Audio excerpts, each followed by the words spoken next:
No tā var redzēt, ka bija vēl tīrais puišelis. Gadījās arī pretējības. Cik gan derdzīgi dažkārt kļuva iet uz kancelei, nonāca tik tālu, ka daudzreiz atgriezos no darba slims, bet tad uzreiz no tā iestājās skepticisma un vienaldzības posms. Man viss nāca posmiem. Un rau, es jau pats smējos par savu neiecietību un riebumu, pats sev pārmetu romantismu. Te ne ar vienu pat runāt negribu, te atkal nonāku tik tālu, ka nevien tērzēju pilnā mutē, bet sadomāju vēl mesties ar viņiem pa draugam. Viss riebums no tā uzreiz pazudis. Kas zina, varbūt man šā riebuma nekad arī nav bijis. Tas bija sliekļots, grāmatās izlasīts. Šo jautājumu es līdz šim vēl neesmu atrisinājis. Reizes ar viņiem pat pavisam iedraudzējos, sāku viņus apmeklēt. Mums, krieviem vispār runājot, nekad nav bijis muļķīgi, vāciešiem un tīpaši frančiem raksturīgi gaisā parauta romantiķi, kurus nekas neietekmē, kaut vai zemi iegrūst zem viņu kājām, kaut vai visa Francija iet bojā uz barikādēm. Viņi alaši paliks tie paši, pat pieklājības pēc nemainīsies, tikai dziedās savas gaisīgās dziesmas, tā sakot līdz kapa malai, jo viņi ir muļķi. Turpretī mums Krievu zemē muļķu nav, tas visiem zināms. Taisni ar to mēs atšķiramies no pārējām ķermāņu zemēm. Tad arī tādi gaisā parauti raksturi tīrā veidā pie mums nav sastopami. Mūsu toreizējie pozitīvie publicisti un kritiķi dzīdamies pakaļ Kostunažogļiem un tēvočiem Pjotriem Ivanovičiem un dumjā prātā uzskatīdami tos par mūsu ideālu, sagudroja aplamības mūsu romantiķiem, noturēdami tos par tādiem pašiem gaisā parautiem bruņiniekiem kā Vācijā vai Francijā. Taisni otrādi. Mūsu romantiķi īpašības pilnīgi un tieši pretējas gaisā parauto eiropeisko romantiķu īpašībām, un neviena Eiropas mērauklīņa šeit nedara.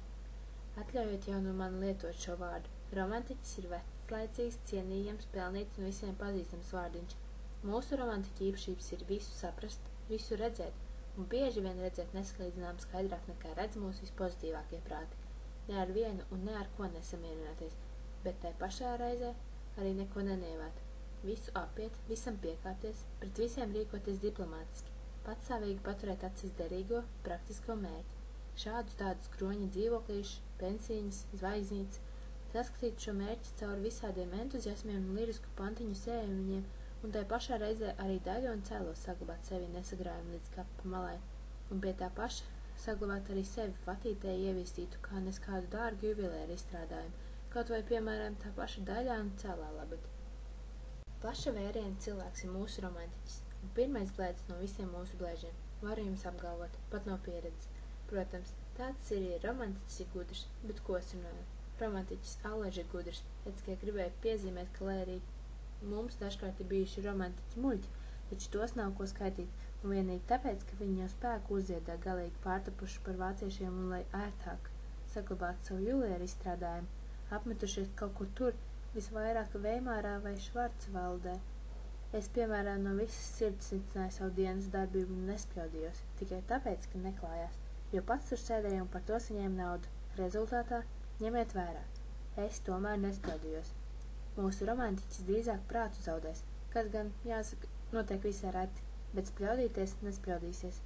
Ja viņam nebūs padomā cita karjera un ar tunkām viņu nekad neaizvedīs. Ja nu varbūt aizdīs uz trako namu kā Spānijas karali. Un arī tikai tad, ja viņš jau galīgi būs zaudējis prātu, bet pie mums taču prātu zaudē tikai vājiņie un gaišmatīši. Turpretī milzuma liels skaits romantiķu vēlāk kļūst par svarīgām amatpersonām, neparasta daudzpusība un kāda spēja nodoties vispretrunīgākajām sajūtām, jo tolaik tas man iepriecināja, un arī tagad es domāju tāpat. Taisni tāpēc, jo mums ir tik daudz plaša vēriena cilvēki, kuri pat nonākuši līdz sabrukumam, nekad nezaudē savu ideālu. Un kaut kad viņi ne pirkstu nepakustinās ideālā labā, kaut viņi ir rūdīti zagļi un laupītāji, tomēr savu sākotnējo ideālu ciena līdz asarām, un savā dvēselē ir neparasti godīgi. Jā gan, cienījamie, tikai mūsu vidū pats pēdīgais neliec varbūt pilnīgi un pat cildeni godīgs savā dvēselē, tai pašā laikā joprojām pilnā mērā palikdams neliecas. Atkārtoju, no mūsu romantiķiem taču bieži iznāk tādi lietpratīgi blēži. Vārdu blēži es lietoju aiz mīlestības. Viņi piepaši parāda tādu īstenības izjūtu un apstākļu pazīšanu, ka pārsteigtā priekšniecība un publika apstulbumā mēli vien noklakšķina.